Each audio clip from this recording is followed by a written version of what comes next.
ini benar-benar this is the big bangnya itu gue dibuat berantem mungkin sama Vina ya. Gue pulang sampai rumah udah very stressful gitu ya. Kok bisa begini gitu? Kenapa saya diperlakukan begini? Gue malam sholat tahajud, gue nangis di masjid. Nil, di situ gue pertama kalinya gue ngerasa bahwa tenang gue. Hai, ini gue Daniel, tetangga kamu. Di sini gue akan ngobrol dengan tetangga gue tentang perjalanan hidup mereka dari kacamata spiritual di saat mereka mengalami situasi tidak pasti dan kekhawatiran, sampai bisa kembali bangkit menjadi orang yang lebih kuat dari sebelumnya. It's gonna be very exclusive and inspiring. Hey guys, masih ngobrol di Daniel Tetangga Kamu bersama tetangga kita Ferdy Hasan. Nah guys, please listen to our podcast karena cerita-cerita tetangga di sini itu mungkin sedang kalian butuhkan dan mungkin perlu kalian dengarkan untuk menyelesaikan masalah yang sedang kalian hadapin. Dengan mendengarkan hal-hal yang baik dan yang pasti berhubungan juga dengan Tuhan, otomatis pikiran kalian pun, perbuatan kalian pun bertransformasi ke arah yang lebih baik juga. Nah, kita sudah ada di semua digital platform podcast. Langsung search aja Daniel Tetangga Kamu. Kita balik lagi ke Mas Ferdy. Jadi Mas Ferdy, kita sekarang pengen ngomongin soal ketika lu belajar agama nih berarti nih. What happened? Lu bilang kayak umur 40, there was your turning point. Lu benar-benar serius untuk memperdalam Islam juga. What happened ketika lu umur 40? Jadi tahun ini gue 50, jadi it was in 10 years ago gitu ya. Gue ngerasa bahwa waktu itu ya gue di 30-an lah, gue on top of my career gitu ya. Cari uang udah mulai lebih mudah, bahkan lumayan dapat lebih lah gitu ya dari pekerjaan di entertainment ini. Terus udah gitu gue banyak businesses gitu ya. Gue ngerasa bahwa ya mungkin sombong ya kalau dibilang ini semua karena gue ya. Self-made. Karena kalau bukan karena gue, ini semua karena gue nih. Ini semua karena self-made. Terus udah gitu layer gue tuh ada 7 businesses. 7. Maksudnya apa tuh? Ada bisnis A, bisnis B, bisnis C. Jadi kalau 3 tumbang masih ada 4. Oh iya. Di luar yang entertainment ya. Terus udah gitu akhirnya gue ngerasa bahwa semua gampang, semua bisa, dan ya of course you're young. Lo ini semua lo ngerasa you're in control of everything. One day itu. All 7 of them. What? 7-7-nya semuanya bertabrakan hampir kurang lebih 2 bulan. That's it. Gila. Dan itu gue ngerasa bahwa wah, gue ngerasa kalut banget, hancur banget, gue stres banget. Yang udah gue kumpulin dari berpuluh tahun gue kerja di entertainment segala macam, hampir it's just like maybe 2 months, just like a day for me gitu ya.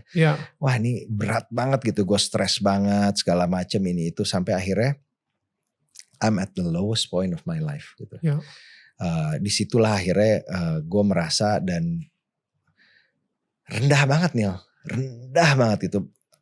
Gue kayak gak tahu mau ngapain lagi nih hidup gue gitu loh. Sampai akhirnya ada sahabat gue yang selalu dia rajin datang ke rumah gue gitu For 7 years. Dia ketok pintu gue. Basically dia kalau di Kristen mungkin kayak missionaries gitu ya. Ya kayak jadi dia jadi syiar agama ya. Dia ngajak ayo Fer, kita belajar agama, kita ke masjid, kita sholat. Dia setiap kesini ngajak gue sholat di masjid, ya gue sholat di masjid dan lain sebagainya gitu. Tapi gue masih belum dapat ininya. Self-made. Sampai akhirnya gue at the lowest point, gue telepon dia, gue nangis, gue bilang, gue udah selesai deh, gue udah capek segala macam ini, segala percuma aja gue, pokoknya semua percuma dan menyalahkan. Gitu. Karena gue ngerti sih, dan mungkin juga yang baru aja ngelewatin pandemi juga, apalagi bisnisnya hancur berantakan, ditinggal keluarga, ditinggal pasangan hidup gitu. Itu kan bisa macam-macam ya. Bisa macam-macam, dan itu kayak ada rasa percuma yang tadi itu, gila ya. Gue udah nge-build sebegini besar dan sekarang gue harus mulai lagi dari nol. Yes. Itu putus asa sih. So Sangat. I think we all can relate to Yes, that gitu. exactly. So akhirnya gimana setelah akhirnya lu nelfon dia? Setelah akhirnya nelfon dia, terus udah gitu kembali dia ngajak gue untuk ya mendekatkan diri kepada Allah gitu ya. Gue masih ya entar dulu karena ini itu sampai akhirnya Vina ngelihat gue tuh muka udah hancur banget dan ini udah gitu udah very stressful gitu ya. Datang di ruangan ini ada Ustadz Najamuddin namanya. Oke. Ustadz Najamuddin, kenapa Fer gitu? Ustadz saya ini gini, saya tuh ngerasa udah begini segala macam, tapi kok bisa begini gitu? Kenapa saya diperlakukan begini? Sama Tuhan atau sama orang-orang sekitar? Orang sekitar, keadaan lah, kenapa keadaan memperlakukan begini? Ustadz, coba kamu buka, dijawabnya pakai Quran nih. Wow. Hanya satu ayat itu gue langsung. Ayat apa? Ayatnya, where's my phone? 46-15 Al-Ahqaf kalau gak salah ya. Al-Ahqaf Ya. 46-15. Ustadz bilang, itu pas gue 40 nih. Dan di Al-Quran itu banyak sekali ayat yang relate ke usia 40. Oh. Nabi Muhammad SAW itu menerima wahyu pertamanya juga di usia 40. Jadi usia 40 itu adalah usia turning point dan usia yang titik penting di kehidupan manusia. Wow. Kalau di sini ayat yang disampaikan waktu itu dan satu ayat ini nih benar-benar menyentuh gue banget gitu loh. Dan kami perintahkan kepada manusia agar berbuat baik kepada kedua orang tuanya. Of course dulu gue Badung jadi gue merasa bersalah banget. Ibunya telah mengandung dengan susah payah dan melahirkan dengan susah payah pula. Masa mengandung sampai menyapinya selama 30 bulan. Sehingga apabila dia anak itu telah dewasa dan umurnya mencapai 40, dia berdoa. Ya Tuhanku, berilah aku petunjuk agar aku dapat mensyukuri nikmat-Mu dan yang telah Engkau limpahkan kepadaku dan kepada kedua orang tuaku. Dan agar aku dapat berbuat kebajikan yang Engkau ridhoi. Dan berilah aku kebaikan yang akan mengalir sampai kepada anak cucuku. Sungguh aku bertobat kepada Engkau dan sungguh aku masuk orang muslim. Wow. Jadi terus gue bilang, ya ampun, gue bilang gitu. Gue selama ini mungkin ada yang kosong nih gue ngerasa sampai dengan usia 40 tahun itu walaupun mungkin pekerjaan bagus, uang udah mulai dapat gampang, keluarga utuh, harmonis dan lain sebagainya, tapi gue ngerasa kosong nih. Kosong banget. What's next? Apa next abis ini? Apa next abis itu gitu. Gue mulai belajar tuh Nil, mulai belajar agama, mulai ikut kajian, mulai sholat. Ya of course prosesnya panjang kalau diceritain gitu ya, sampai tapi akhirnya. Please, gak apa-apa. Gak apa-apa. Prosesnya please, ceritain prosesnya. Jadi satu hari ya, masih gak lama setelah kejadian itu gue masih belum don't get it gitu ya. Gue inget banget tuh, gue datang ke ulang tahun salah satu teman gitu ya. Pulang dari ulang tahun itu gue pokoknya ribut besar sama Vina.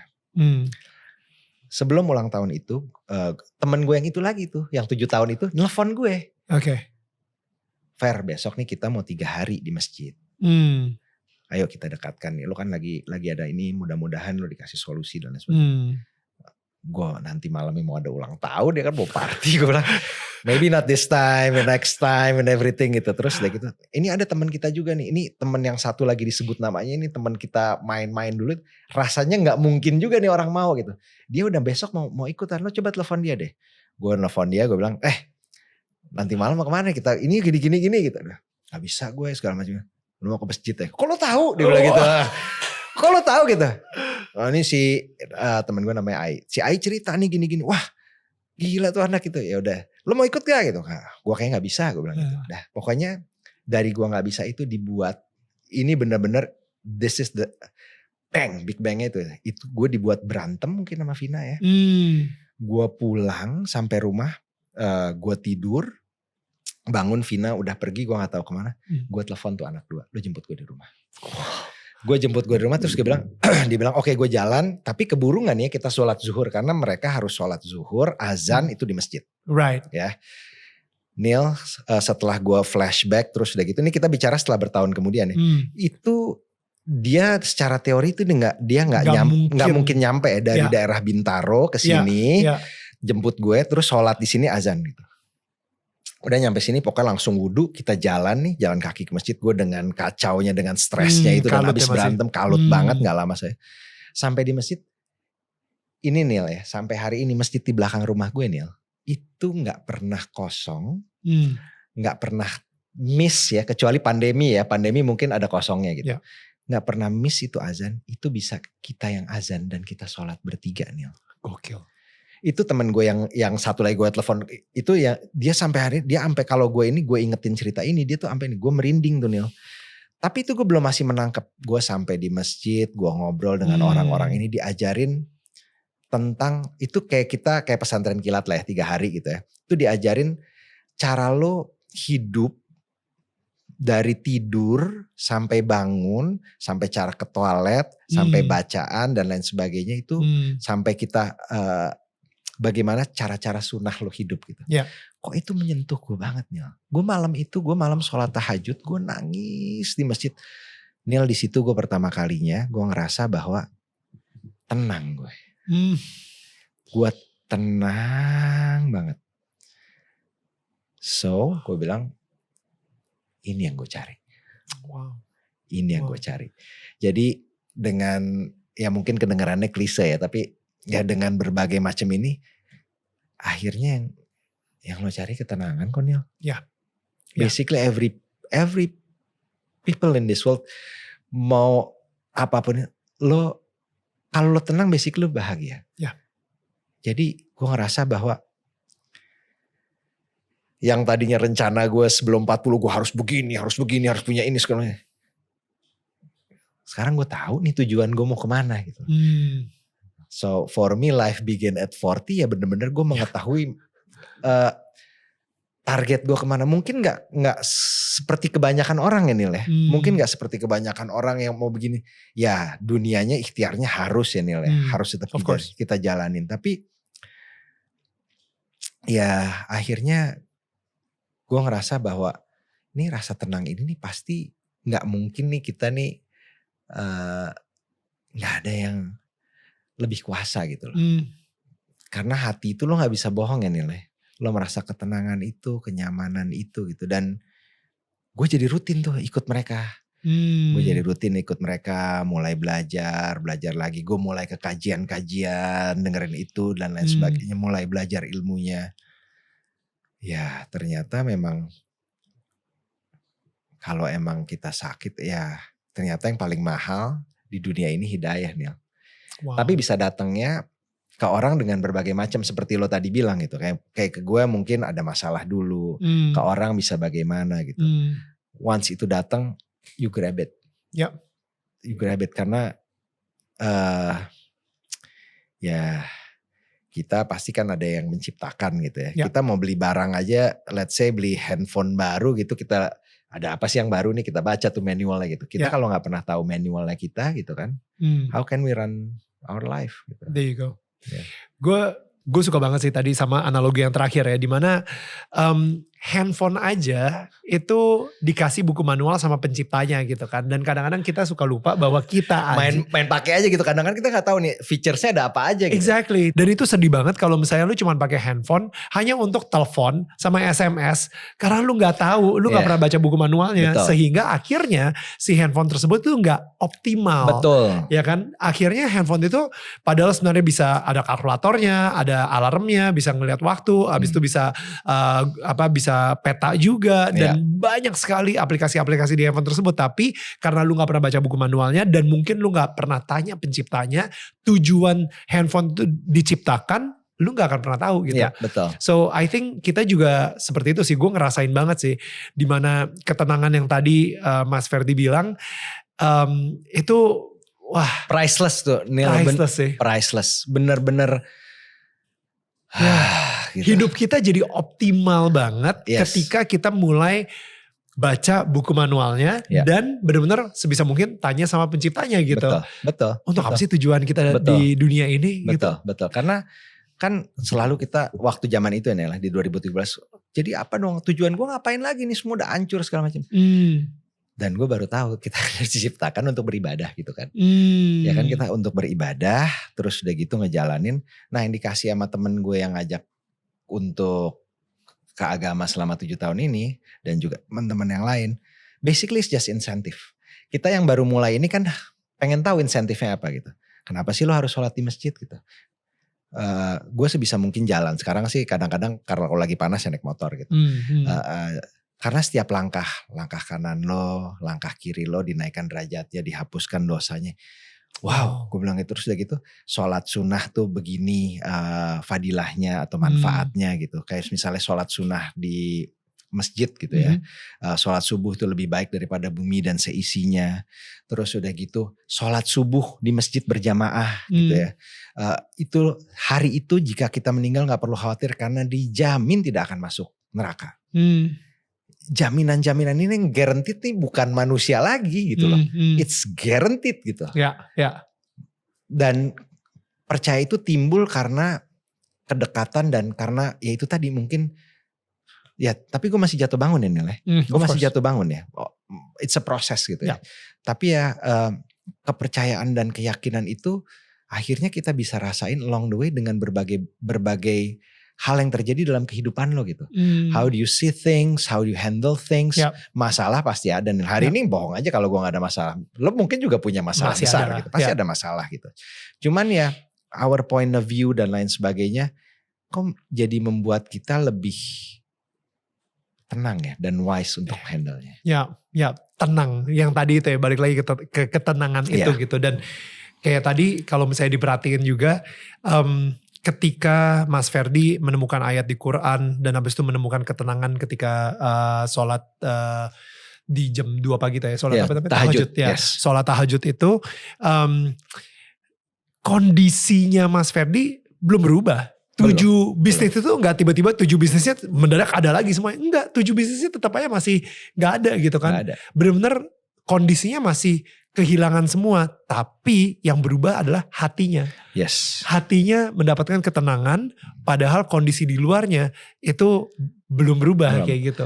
Terus setelah berjalan ya, setelah berjalannya waktu gitu, sekian ini, memang nggak mungkin langsung instantly gue ganti gitu kan, enggak. Cuman akhirnya gue bersyukur Nil, karena mungkin kalau nggak ada momen itu, wah gue nggak tahu kayak gimana kali gue sekarang gitu. Sometimes in life gitu ya, kadang-kadang cobaan itu justru bukan cobaan itu justru menyusahkan, itu adalah yang kita melihatnya sekarang yang terbaik, karena pasti ada sesuatu yang ini mungkin kedengarannya klise tapi memang ini yang gue rasain gitu. Of course. Ada sesuatu yang bisa lo lihat kok, wah untung ya gitu. Kalau enggak kita tahu bahwa ya endingnya nanti kan kalau enggak bagaimana gitu kan. Gitu. Dan itu butuh kepercayaan dan butuh berprasangka baik terus sama Tuhan. Betul.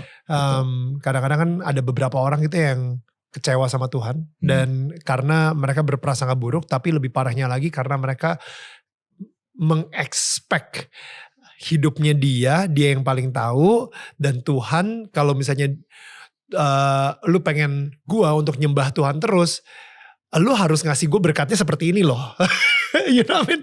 Sehingga ketika kekecewaan itu datang, yang ada mereka jadi berprasangka buruk sama Tuhan dan malah meninggalkan Tuhan gitu. Dan itu yang paling menyedihkan sih menurut gue gitu. Jadi kalau misalnya cerita dari Mas Ferdi, justru Mas Ferdi di sini berprasangka baik dan percaya sepenuhnya sama Tuhan, apalagi di lowest point ketika selama come on, lo berarti saat itu udah 20 tahun kali ya di dunia bisnis entertainment gitu. Udah koneksinya udah kuat banget, networknya udah luar biasa, uangnya udah ada, semuanya udah siap, kayaknya you're on top of the world. Tapi yet at the same time, semua itu gak bisa diandelin lagi dan hanya bisa mengandalkan Tuhan lagi gitu. Basically itu yang diminta kali ya. Basically itu yang diminta. Kadang-kadang kalau ya seperti lo bilang ya, kadang-kadang kalau kita lagi happy-happy aja, kadang-kadang mungkin ibadahnya kendur gitu ya. Dikasih cobaan lagi, diminta nangis lagi, diminta sholatnya lebih benar lagi, kalau malam kita doa lagi. Kadang-kadang kalau lagi ini kan suka ketinggalan lagi gitu ya. Up and down lah Nil, up and down. tinggal kita bikin blueprint ya nilai. Menurut gue ini penting banget, yang dulu gue selama 40 tahun gak pernah kepikiran. Blueprint. Kayak contoh gue tadi lo bilang gue introvert, terus gak mungkin lah jadi di radio, di TV dan lain sebagainya. Tapi ini jalan yang udah disiapin sama Allah. Gue sendiri aja gak percaya Nil. Dari gak bisa ngomong, kadang-kadang gue sendiri Nil ya di panggung ya. Kok gue bisa ngomong gitu ya? Wow. Jadi sometimes gue juga ngerasa kayaknya gak mungkin ya ini sampai begini dan lain sebagainya. Gue syukuri banget. Di luar banyaknya cobaan dan masalah yang terjadi gitu. Kedengarannya mungkin kayak lebay dia. Tapi this is yang gue rasain gitu Nil. It's a real life experience. Iya, real life experience. Yeah.